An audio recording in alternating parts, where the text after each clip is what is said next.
Do you think psychedelics would be the answer to a lot of our problems if we had that kind of universal idea and this openness and this availability? Do you think that it would solve a lot of the problems as opposed to, you know, the medication and the analysis and all of the other things to fix ourselves after we've got ourselves into this weird state?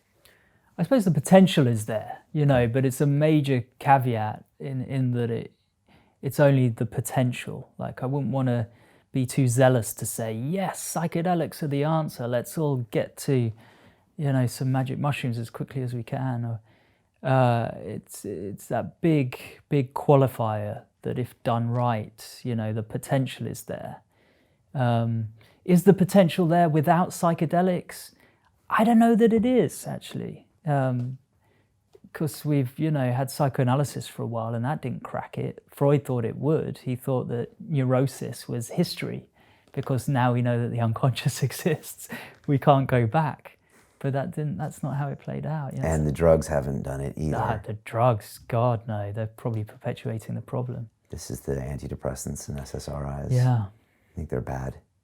Yeah, I just prolongs the dealing with the problems. Yeah, it's not getting processed, and so, you know, if there are opportunities for transformation, even in crises, then you're not being allowed those opportunities. I mean, this is dangerous stuff as well. It's kind of R.D. Laing type.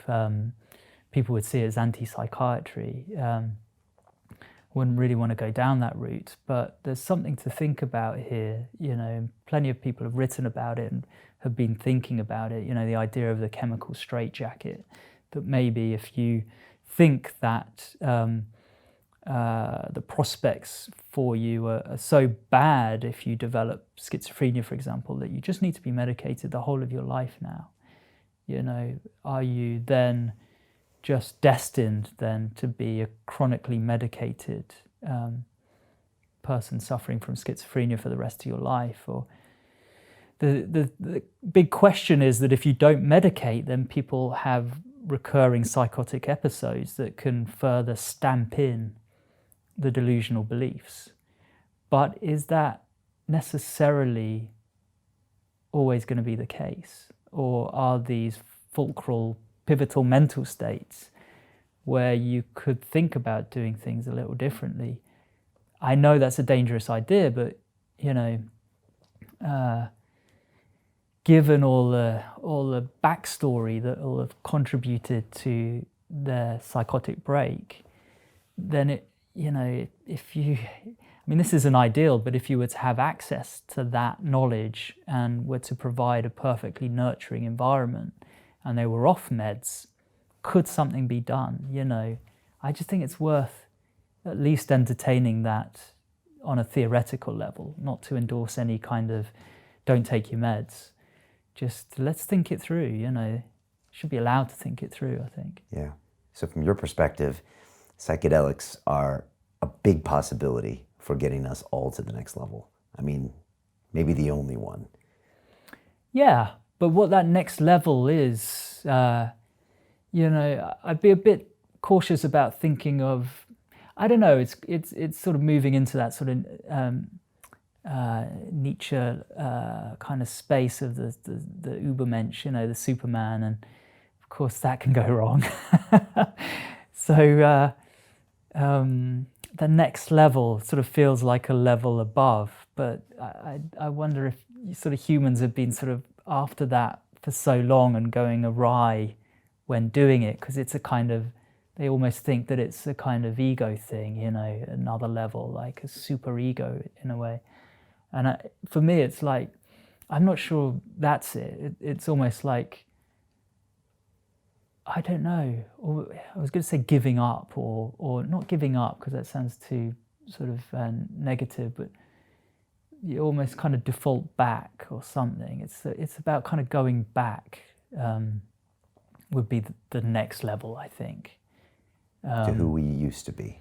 Yeah, something more. Do you more... think we used to regularly have access to psychedelic experiences thousands of years ago?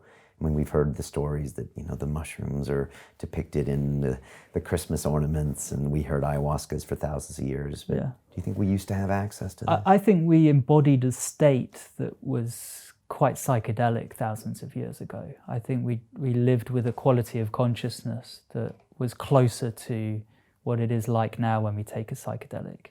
I think our quality of consciousness probably become, qualitatively different as we progressed into modernity and maybe beyond. So in a way, it's a kind of reminder of where our minds used to be, sort of generations back. How long, I don't know, but I just imagine it kind of makes sense to me that we would embody a state that's more supple and sense of connection to nature and to others. And so whether we had to take mushrooms, the whole kind of McKenna-esque and other stories, I know they're hugely popular, but I actually think the ingestion of psychedelics probably wasn't really needed. And I don't really see any compelling evidence that